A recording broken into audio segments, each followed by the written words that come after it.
Good afternoon. Don't have anything to start with, so Really? Matt, No? I see you writing out your questions. Do you need a minute?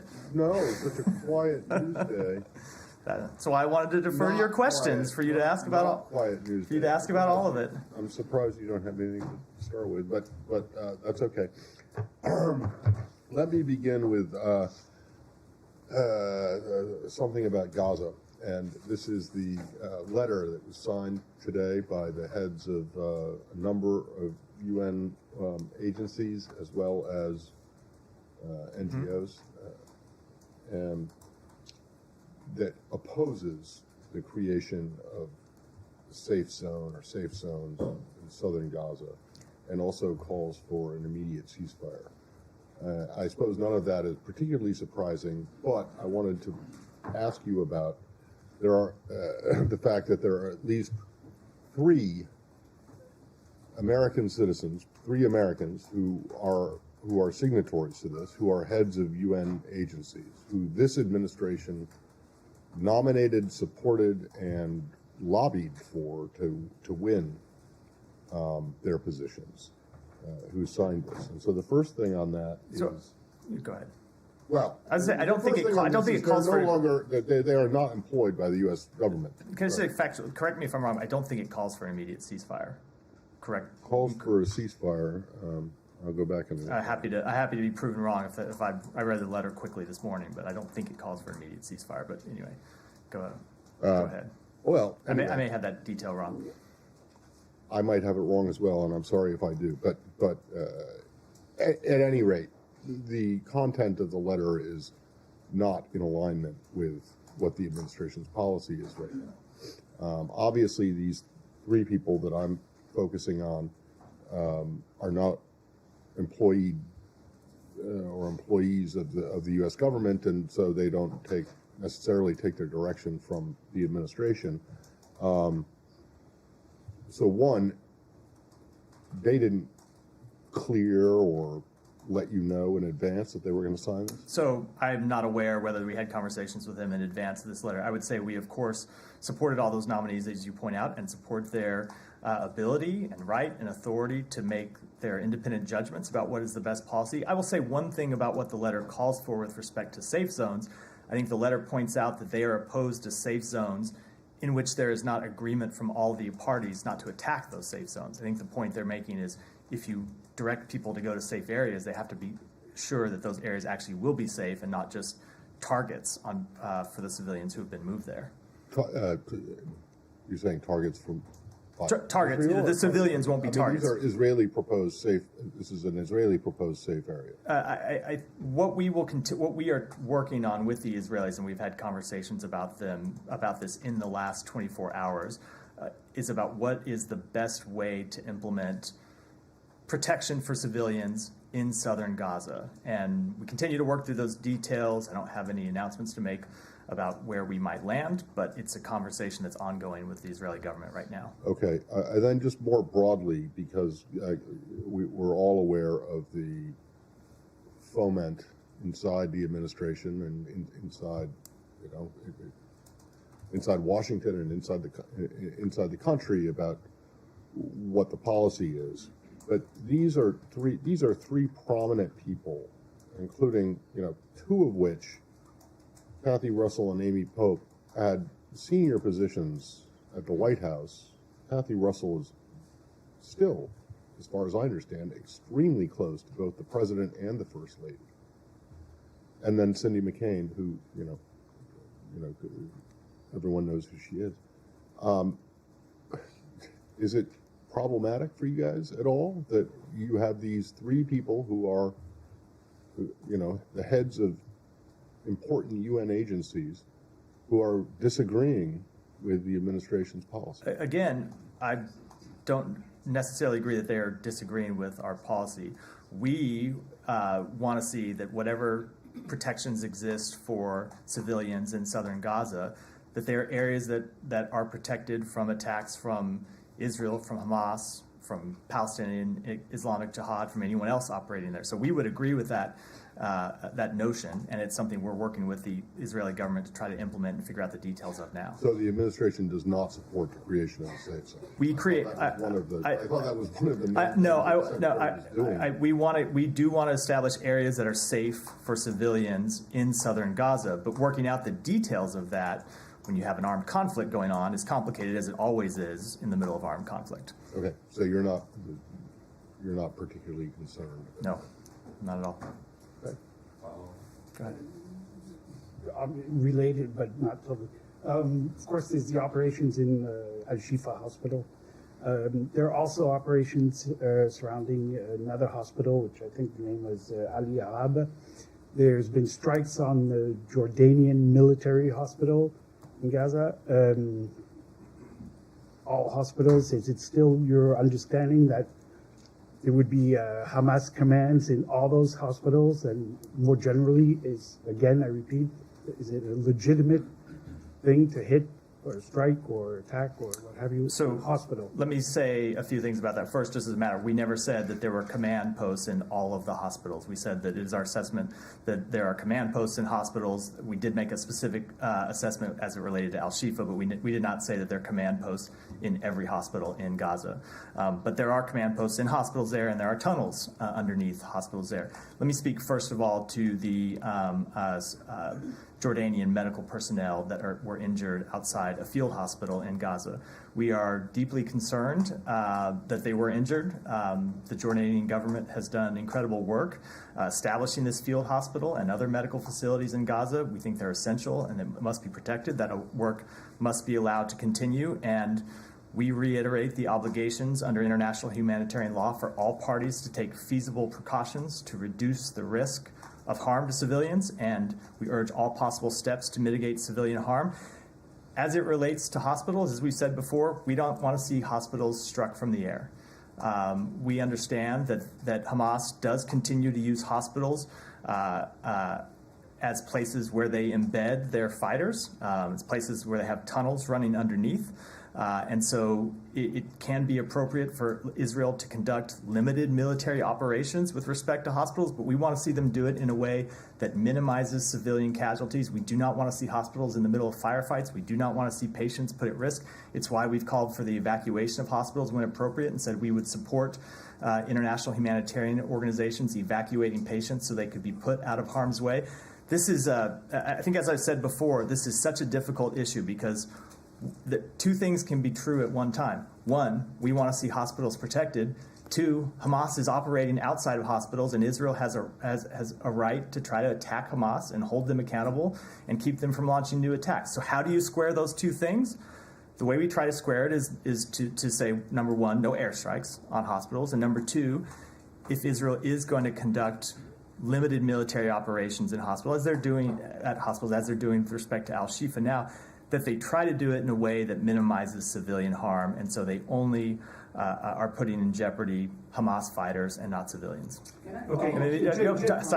Said, as is true every day, I will definitely. I always come to you. So go ahead. Just to follow up on that one specifically, so you say no airstrikes on hospitals. Well, there apparently was one on the military Jordanian hospital in Gaza. So you say you're deeply concerned. You don't want to see hospitals struck from the air, etc. But you condemn that strike. I'm going to say we are concerned about those reports. We're concerned that hospitals hit, and we do not want to see airstrikes against hospitals. We want to see hospitals protected. So you don't condemn. Would the U.S. support establishing Saeed, safe zones? I will.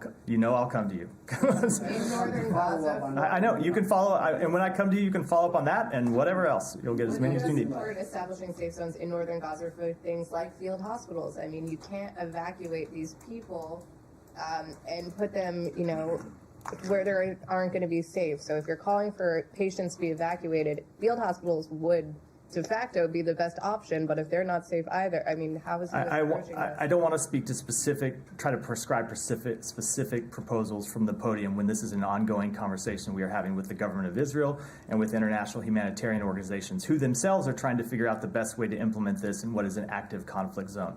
I will just reiterate the general principles, which is we do want to see places established that civilians can be safe. We want to see places established where patients can be safe and patients are protected, and that's what we're in conversation conversation every day with the government of Israel about, and with the international humanitarian organizations. And I will just repeat, as I've said the other day, remember that it is Hamas that is putting all of these people in harm's way. It is Hamas that continues to operate inside hospitals, as they have done inside mosques and schools and other civilian infrastructure. It is the Hamas that is the root of all this problem, that is creating such a difficult challenge for the international community and for the Israeli military. So I don't have any illusions that Hamas is going to change its practices, so that puts an added burden on Israel to conduct their operations in compliance with international humanitarian law. And we expect them to meet those obligations, and we have conversations where we make that clear with them all the time. Would you support safe zones established in northern Gaza? Because to this point, you've only mentioned southern Gaza. Again, I'm not going to get ahead of the conversations that we're having with international humanitarian organizations about what the best way is to protect civilians from harm.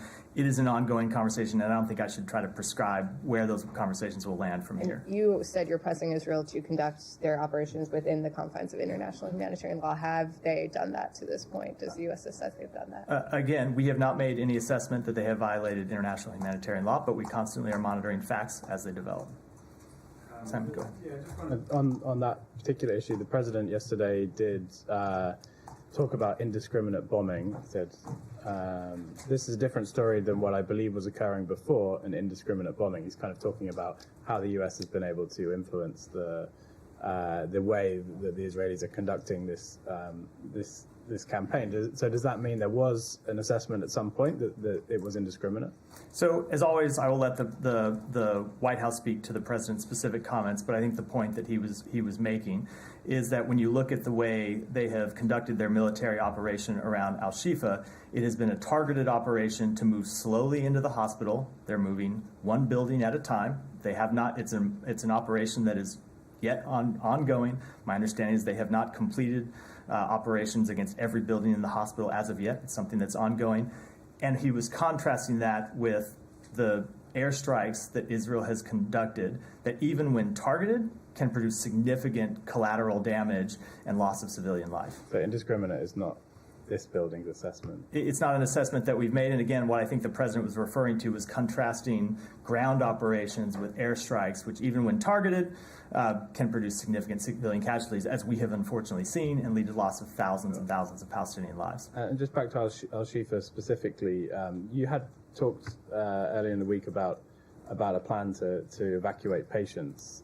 Obviously, the operation, the Israelis are now in the hospital, and there hasn't been an evacuation. So, was that something that you were trying to hold the Israelis back from going in there so that you could get people out? And can you, I guess, what happened? What went wrong? We have not tried to dictate the tempo of military operations to Israel. We're not in any position to do that from thousands of miles away. They have to make their own decisions about how to best conduct a military campaign. We were liaising with humanitarian organizations about conducting evacuations. There have been evacuations that have been conducted from Al-Shifa and from other hospitals in the north. There weren't any that I was aware of this week in the last few days as this military operation took place. I'm not really in a position to comment on what's going on the ground right now. We don't have eyes and ears there. But no, there wasn't any significant evacuation that took place before. And just finally, on you mentioned the hope that there can be these safer areas in the south of Gaza. The Israelis have started dropping leaflets on certain places around Khan Yunis. Are you concerned that basically the area that could be in some sense safe for civilians in Gaza is just shrinking and is basically going to be non-existent? I will say we are in active conversations with the government of Israel about ensuring that civilians can be safe from harm. We obviously saw the step that they took with respect to Khan Yunis. They originally told people to move from the north to the south. We have been in conversation with them to impress upon them that as they continue to look at expanded military operations or ground operations in other ways, in other parts of Gaza, they need to ensure that they are safe, that there are humanitarian corridors for civilians. There's protection for civilians. There are human pauses so civilians can get themselves out of harm's way, and that we can get humanitarian assistance into them, and that there are ultimately places that they can be safe from harm. That is an active, ongoing conversation between our government and the government of Israel. Let me go to Saeed, because I did promise I would come to you. You see, and the administration, the president himself, seemed to be certain that the Shifa was a headquarters for Hamas, although no evidence has been shown. You talked about tunnels. The Israelis have not been able to show any tunnels, but I don't want to get into that. So there's been absolutely not even a shred of evidence. They showed a backpack with one rifle. I saw a host of rifles in maybe videos. Maybe they have police protecting the hospital. But that's not the point. I saw a host of assault rifles. I'm not aware that there's a sort of acceptable threshold level for assault rifles held in hospitals. It's not general humanitarian practice. Right. I think there are police guards in most hospitals around the world. But let me go on with what the director of the hospital said today, Mohammed Abu Salmiya. He was speaking to Al Jazeera. I put the things in English. He said there are by the way, do you consider the hospital to be militarily occupied by Israel? Is it an occupied territory? I don't have an assessment of that because I think there's an ongoing. Hold on, let's just try to establish a ground rule and then we'll continue. I will let you. I'm not going to interrupt your questions. Don't interrupt my answers. So to answer that question, there's an ongoing military operation as I understand it right now. I obviously cannot offer an assessment to the exact facts on the ground from here. We don't have eyes and ears on the ground there. All right. There are, according to the director of the hospital, there is 7,000 people at Shifa right now. They are under total siege. You know, they destroyed something like 45 dialysis machines. There are 36 premature babies that probably are dead by now. But, you know, there's no food, there's nothing. So should the Israeli army that is currently roaming, as you suggested, roaming all buildings and all rooms and all corridors of the hospital, should they be responsible for the goodwill of these people that are in the hospital? So, as I said, we expect Israel to comply with international humanitarian law, and to the extent they are taking territory in Gaza, of course we would expect them to ensure that patients are treated humanely, that patients have access to food, to water, to medical care. We absolutely would agree with that proposition. To the best of your judgment, have they been doing that? I don't. Again, okay. I cannot speak to facts about what was a very actively evolving situation on the ground. All right, the Israelis just destroyed this morning the last working flour mill in Gaza. It's where the only place where some flours are. Is that suspected to be a Hamas headquarters? I again cannot speak to an individual strike where I don't have all the facts at my disposal. And I have just two more questions. One, I think just to follow up on what Matt and others and so on have been saying, I mean, the American public is really opposed. I mean, they are for a ceasefire. They want a ceasefire. This is the first time that a ceasefire has become such a dirty word. So why not go along with the sentiment of the public? That would be quite democratic, wouldn't it? So first of all, I've seen a number of polls about this very question, but it actually doesn't matter. We don't make our decisions based on polls. We make our decisions based on what we believe are the best foreign policy judgments on behalf of the American people and their national security interests. And the president and the secretary have come to the judgment that a ceasefire at this time would only benefit Hamas. But we have been very clear that we believe there should be expanded humanitarian pauses to protect civilians, that there should be ways for civilians to get out of harm's way, and that we should do everything we can to get humanitarian assistance in for civilians in Gaza. The secretary has spoken very clearly that in his judgment, far too many Palestinian civilians have been killed as a result of this conflict. Far too many children have been killed as a result of this conflict. There's a tragedy that has been inflicted upon the people of Gaza that is not of their own making. It's because Hamas launched a terrorist attack on October 7th. Israel has a right to conduct military operations to hold those terrorists accountable. We want them to do it in a way that minimizes civilian harm, and we want to do everything we can to get humanitarian assistance into civilians. And that is the work that we are doing every day to try to effectuate. And lastly, by the way, history did not begin on October 7th, but let's not get into that. Do you have anything to say about a more mundane issue like the visa waiver? So with respect to the visa waiver program, so we are aware of reports that there are American citizens in the West Bank who are unable to transit through Israel as they are allowed to do under the requirements of the visa waiver program. We have expressed concerns about that to the government of Israel. I won't get into full details of our private diplomatic conversations, but we expect Israel to address those concerns. We expect them to be in full compliance with the visa waiver program, and there are remedial measures that are available to us if they are not. Okay, let's just, on that. Like they can be suspended?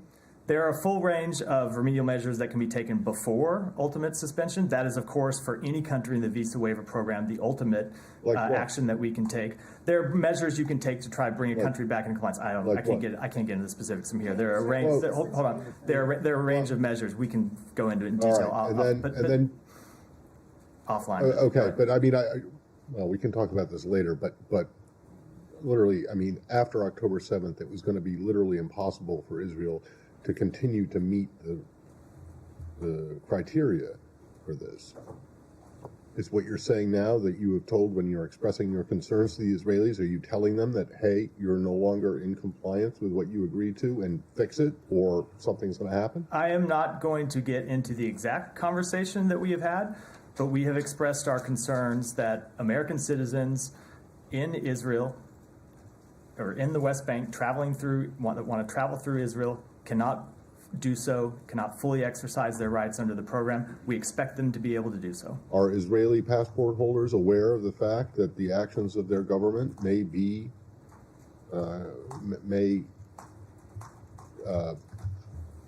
eliminate them from the program so that they would have to go back and get visas? I don't know if they were before. They probably are now. All right. And then just the other thing is that, you said the letter that I mentioned earlier didn't talk about a ceasefire? Was I wrong about that? Yeah. Yeah. Okay. Yeah. Go ahead. We also renew our call for a humanitarian ceasefire to ease the suffering and to help facilitate humanitarian operations and the release of all hostages. So You don't agree with that? So- you think that that's not? so, that's- I'm quoting from the letter. So you're right. They called it a ceasefire. We are for a humanitarian pause to allow the delivery of humanitarian assistance and Well, how can you say then that ensure the release of all they didn't, hostages? they didn't say you were right. humanitarian pause like you got in the G7 statement? Correct. They said We would- humanitarian ceasefire. We would which is- disagree. We disagree with a call for a ceasefire. Okay, and so you Absolutely. don't, and so and that is still not a problem that you have two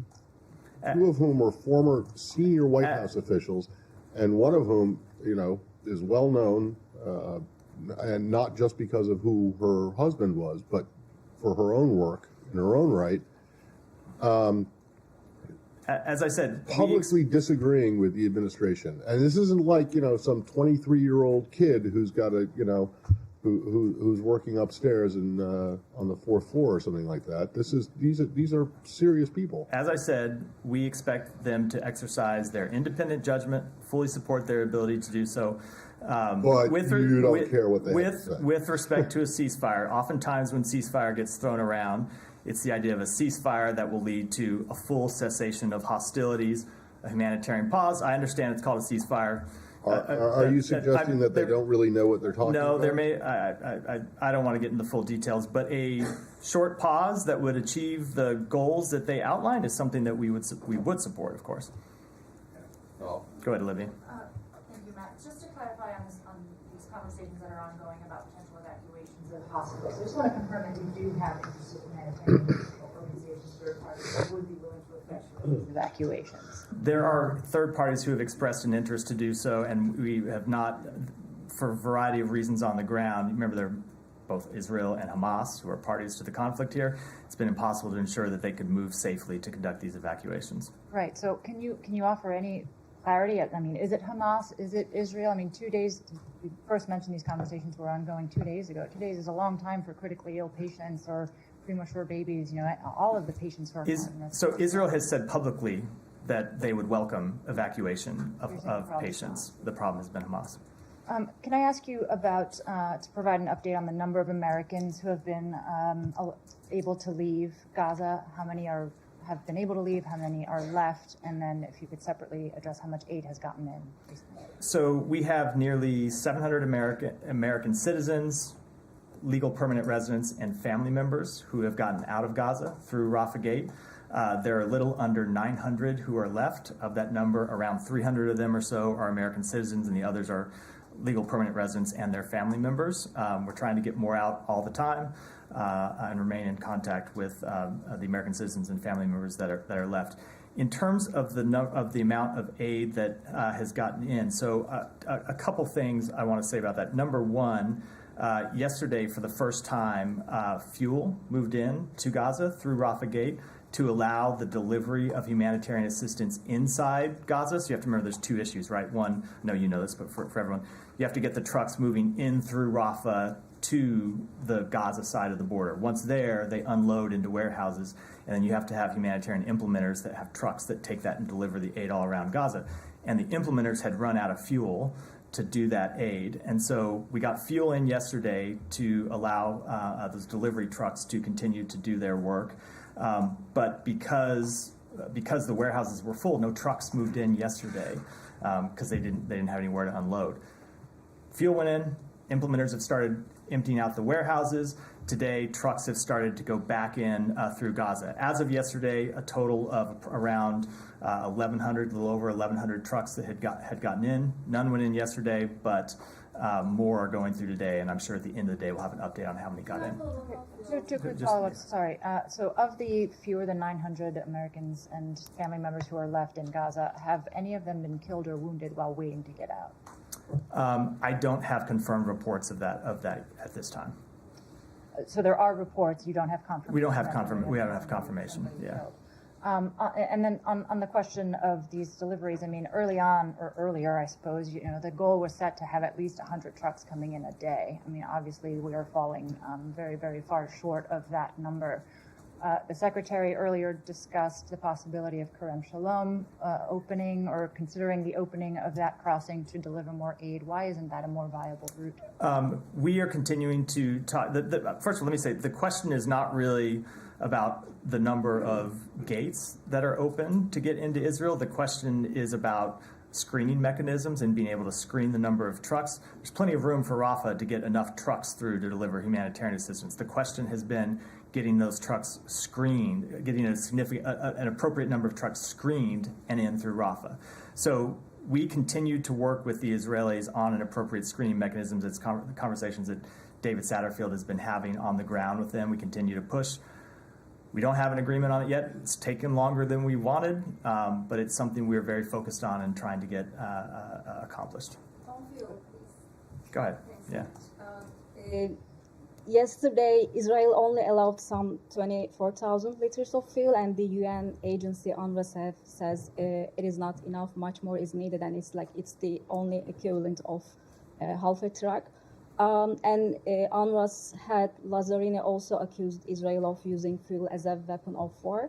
Do you agree that Israel is using fuel as a weapon of war? And can you update us on the U.S. efforts to get more fuel into Gaza? So I would say we agree that more fuel needs to move into Gaza. We've been very clear about this. Publicly, we've been clear about it privately. We want fuel to move into Gaza, not just for the delivery of trucks, which is what the fuel, or the delivery of humanitarian assistance, which is what the fuel that went in yesterday would support. But we also want fuel to go in to power generators for hospitals. We want it to go in to power desalination. We want it to go in to power other humanitarian purposes. So we are very supportive of the delivery of fuel. It's something that we have actively pushed for with the Israeli government. The Secretary had conversations with members of the Israeli government yesterday about it. Other members of the administration have had those conversations. It's something we are actively pushing for all the time. Can I have one more, please? Yeah. The UN Security Council yesterday adopted a resolution calling for extended humanitarian pause in Gaza. The US abstained from voting, citing the lack of condemnation of Hamas.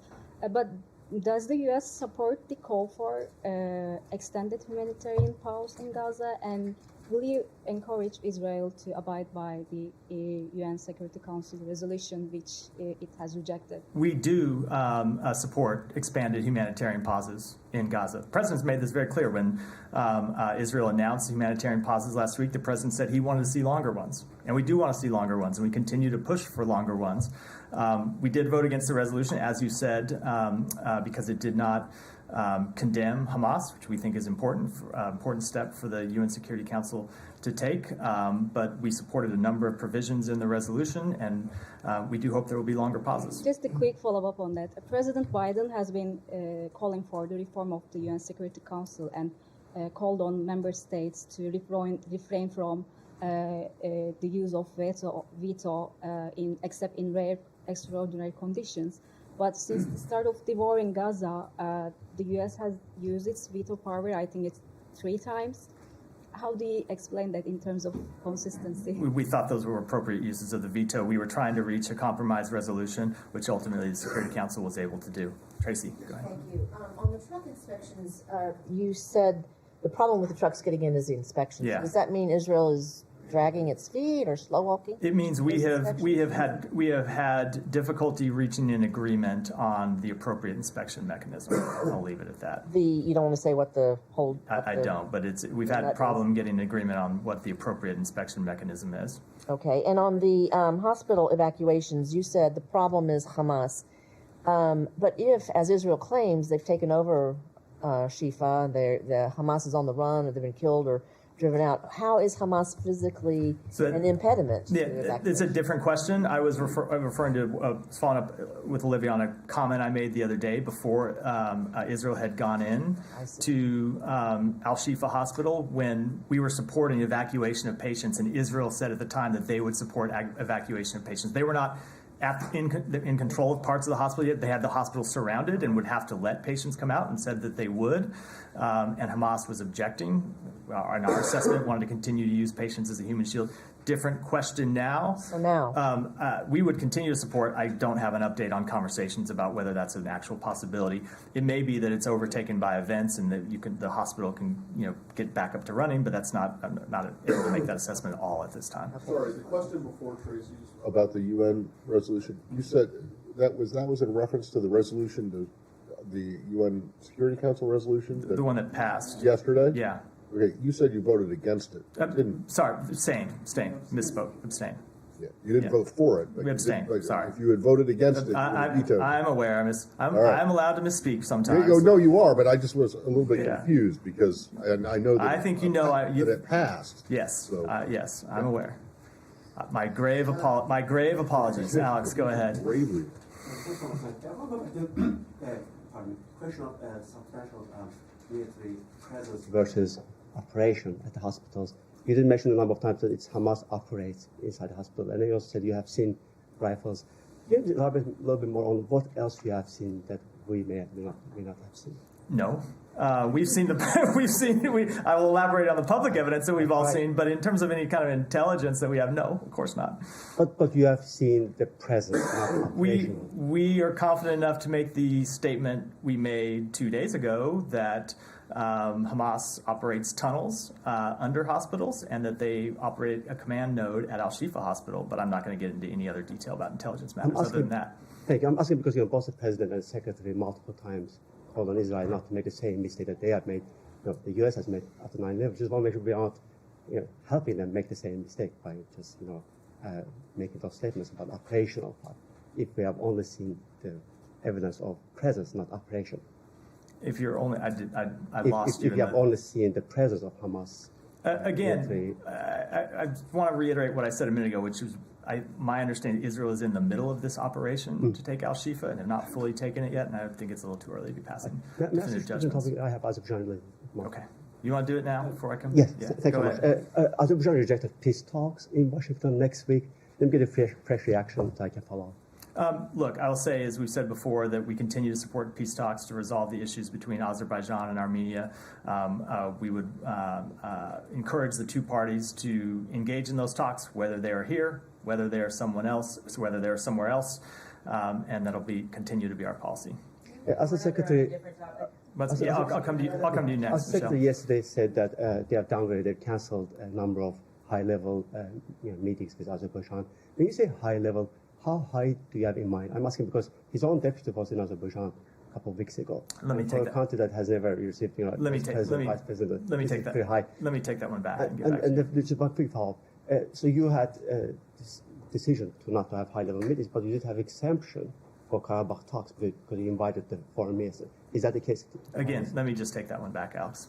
Michelle, go ahead. No, go ahead. They'll be quick. I'm sorry. One is, have you lifted sanctions on China's Institute for Forensic Science? And the other one is on Guatemala. The Supreme Court is allowing these cases to go ahead against the president-elect. He's calling it slow motion coup, and I'm wondering if you guys think it's a legitimate case or not.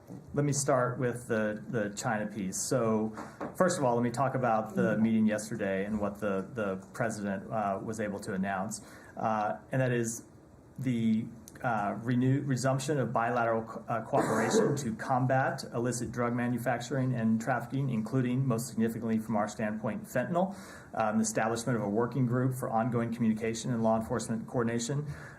We have seen China take 4 important steps in this regard. Number one, they are issuing a notice to their domestic industry advising on the enforcement of laws and regulations related to the trade in precursor chemicals and pill presses, something that we think is very important. They did a similar notice in 2019, and it led to a drastic reduction in the seizure of fentanyl shipments to the United States.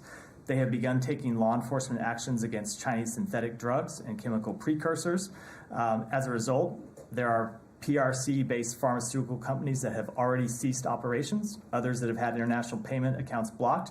At the beginning of this month, for the first time in nearly 3 years, the PRC started resubmitting incidents to the International Narcotics Control Board's global database, which is used to share real-time information internationally about suspicious shipments and suspected trafficking, which is important to let global law enforcement, including U.S. law enforcement, take action against the shipment of precursor chemicals. And then fourth, as I said, we've relaunched this working group so our policy and technical experts can discuss law enforcement efforts and exchange information. So we think those were incredibly important steps.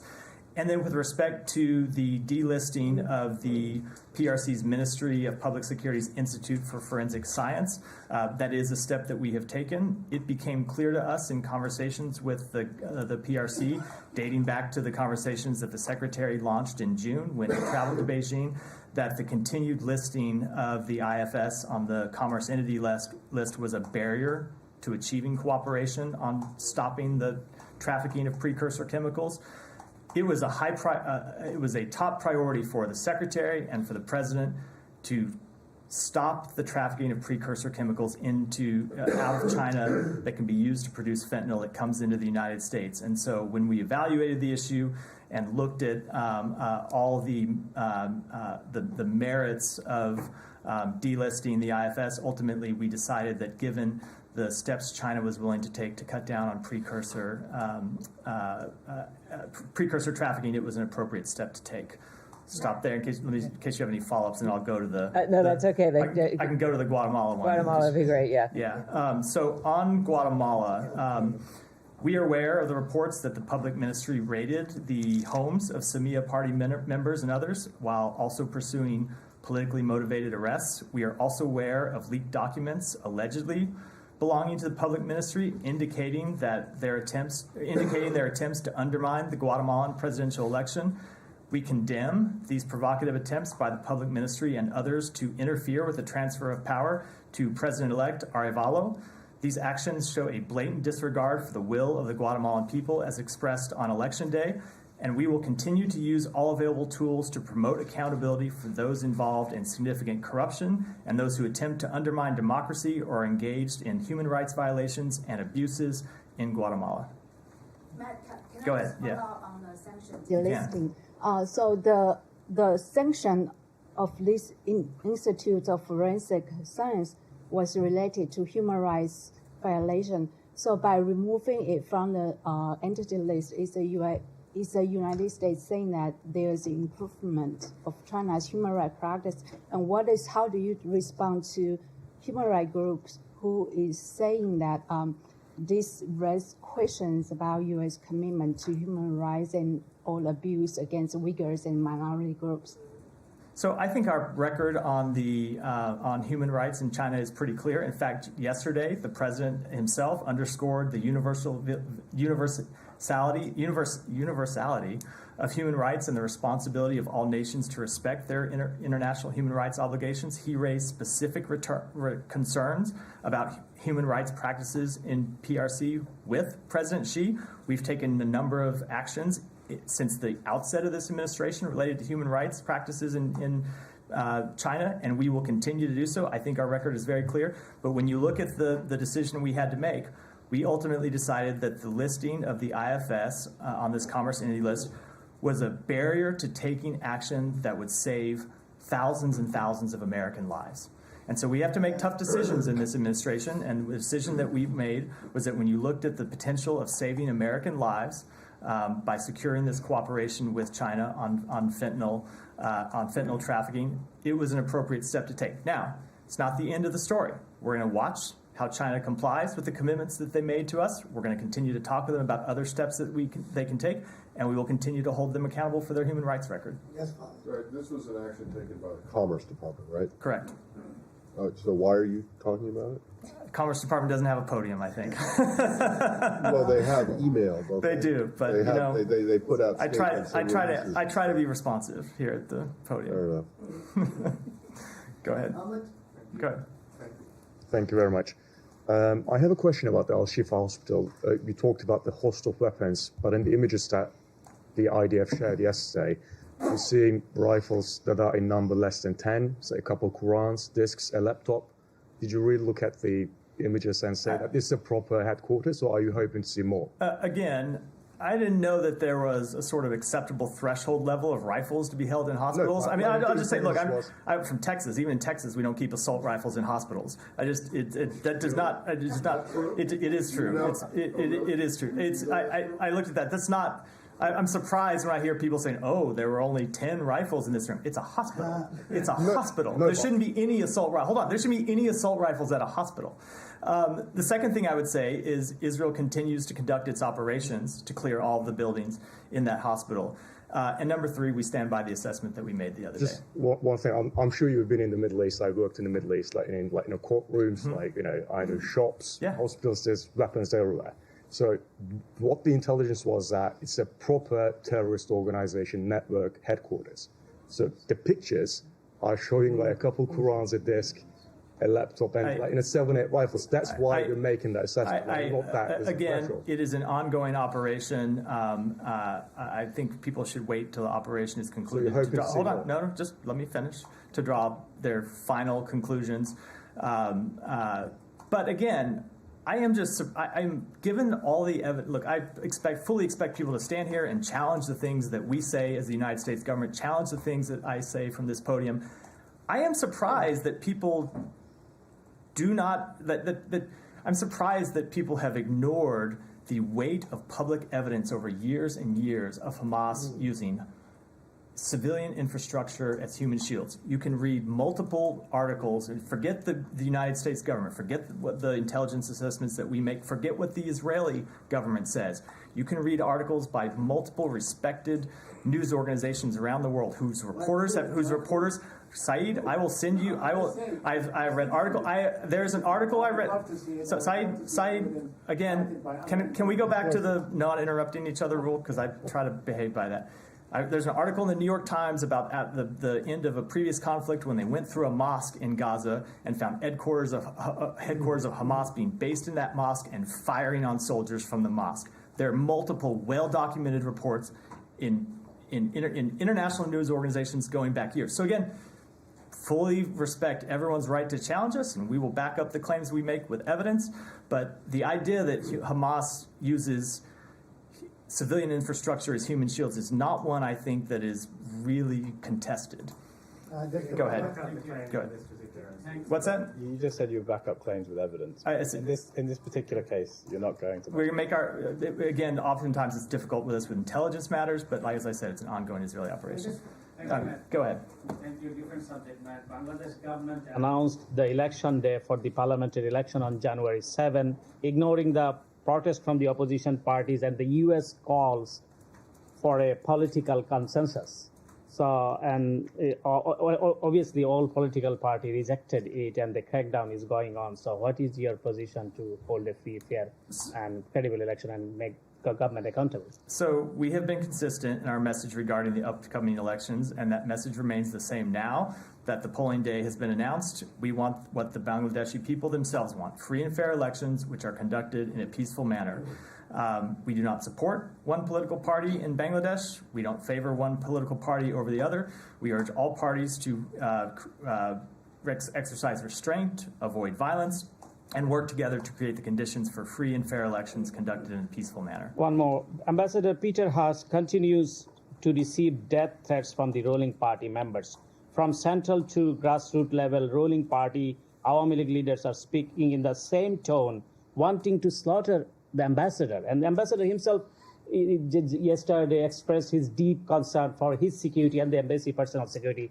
Does the Secretary General taking this threat seriously and this violent rhetoric? So the safety and security of our diplomats overseas is, of course, our top priority. We take any threats against them very seriously. Violence or threats of violence directed at our diplomatic personnel is unacceptable. We have repeatedly raised our concerns about the threatening rhetoric directed at Ambassador Haas with the Bangladeshi government.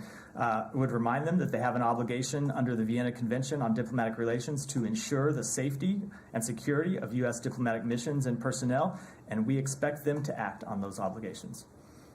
Go ahead. Just to follow up on the Hamas using Palestinians as human shields, there are also articles like this article that I just found on Reuters, dated 2013, that Palestinian children are also tortured and used as shield by Israel. So it goes both ways. So my question is, do you have any information about reports by doctors in Gaza of the use of white phosphorus in Gaza and in Lebanon lately? I don't. Go ahead. Thank you. A different topic. So the day before yesterday, John Sopko testified at Congress, and he said clearly that the Taliban in Afghanistan are getting the U.S. aids that's supposed to be for the Afghan people. And he said clearly that whoever have guns in Afghanistan control the aid in Afghanistan. And also he indicated clearly that it is the way that the Taliban got access to these aids somehow support terrorism in Afghanistan. So I know you before said that there was some intervention from the Taliban in terms of the aid that the U.S. sent for Afghan people. But what John Sopko explained at Congress is way more beyond that what you said. So before. A few things. Number one, the U.S. government has robust oversight measures in place to monitor the implementation of U.S.-funded humanitarian assistance around the world, which we provide to help save the most vulnerable of lives. In cases where the Taliban makes demands of our partners beyond routine operational costs, our partners pause or adjust their operations accordingly. We work with trusted international partners who have extensive experience working in the challenging environments like Afghanistan, where we have no presence. And we continually assess our activities to ensure both our assistance is reaching those for which it is intended and that our partners have appropriate mitigation measures in place to help safeguard against diversion. And if we need to take steps to change how we're delivering our aid, we, of course, will always do so. Go ahead. Matthew, good afternoon. Simply, what's the latest on the efforts to get the hostages freed? It continues to be a top priority. You heard this president speak about this a little bit yesterday. The secretary has been engaged in it. Other members of the administration at the senior most levels have been engaged in it. But it is just not a topic we find productive to talk about publicly in terms of details. I'm hearing fluctuating numbers: 239, 240. Do you have a precise number? No. How confident are you right now, as we speak here, as we sit here, that they're all alive? I'm just not able to offer any assessments about the condition of the hostages. Our focus is on working to try to get them home. Okay, one more, please. Catholic Relief Services has staff on the ground in Gaza helping people. And they just told us the other day that even if more humanitarian assistance comes into Gaza, it's impossible to distribute it without a cessation of violence, in their words, a cessation of violence. What is your... What's the State Department? Do you agree with that assessment? That goes to the exact point we've been making, which is that there need to be expanded humanitarian pauses to allow, among other things, to allow the delivery of humanitarian assistance to the people that need it most. And finally, if I may, go to Africa, Sudan. I thought you said that was the last one. I'm sorry. It's okay. Go ahead. Go ahead. One more. I misspeak too sometimes. Fair. There we go. Fair. Just a simple one. Pope Francis tweeted the other day, quote, "May we not forget Sudan, which suffers greatly." Is the world forgetting Sudan?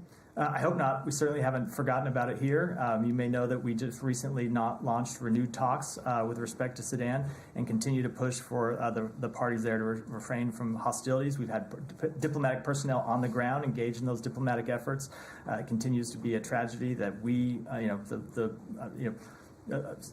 just because there's not, there's always it's a big world, a lot of things going on at one time. Just because the focus, the international focus sometimes is lost on one country or the other. The big State Department, and there are a number of people still actively focused on trying to resolve the conflict in Sudan, which remains a very, very difficult situation. Thank you. Go there, and then we'll wrap up. Okay. Changing to APEC. During this APEC Leaders Week, the IPEF partner nations had a chance to meet and conduct negotiations. They were able to make major milestones on pillars 2, 3, and 4, but did not conclude negotiations on pillar 1 for fair and resilient trade. Do you have a comment on the meetings and outcomes? I don't. It's something that we continue to work on, and we'll have a full readout at the conclusion of APEC. With that, we'll wrap for today. Can you send Saeed your you want him to? Your articles? No, Sure. I would like you to send at the same time to me, at least, and anyone else who wants it, the findings of your exhaustive, I'm sure, canvassing of Texas hospitals that proves that there are no weapons, assault rifles or others, looking there. Because as far as I know, there are armed guards at most hospitals in the United States, and I presume that Texas, being a Second Amendment haven, that there are weapons.